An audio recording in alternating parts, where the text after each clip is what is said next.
А ти знаеш ли, че естествените антибиотици, открити в слузта от охлюви, се борят ефективно с инфекциите, причинени от бактериите върху кожата? Днес ще ви разкажа малко повече за една иновативна бутикова козметика от ферма за охлюви начеви. Нека пробваме техните продукти заедно, като ги използваме стъпка по стъпка. Започваме като премахнем замърсяванията с нежният почистващ гел, който хидратира и почиства в дълбочина. Нанасяме с леки масажни движения върху мокра кожа, след което изплакваме обилно с вода и подсушаваме.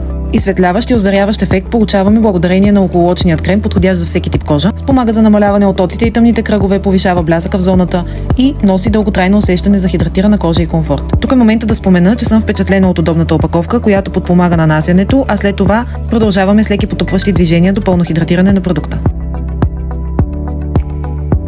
Идва ред и на моят любим продукт от серията – серумът за лице, който спомага за хидратацията, стягането и поддържането баланса на кожата. Помага за изглаждане на бръчки, успокояване на раздразнена кожа, изсветляване на петна, както и предпазва кожата от външни влияния. За финал идва на помощ кремът за лице с висок процент пречистен екстракт от охлюви, хиалуронова киселина, екстракти и витамини, като изключително впечатление ми направи неговата текстура, без да създава утежняващ филм и най-важното, без да запушва порите. Всички продукти са изключително подходящи за всеки тип кожа и най-важното за мен – абсолютно натурални с пречистени съставки. Оставам на разположение за всякакви въпроси, свързани с продуктите. Нямам търпение да чуя и вашите собствени отзиви.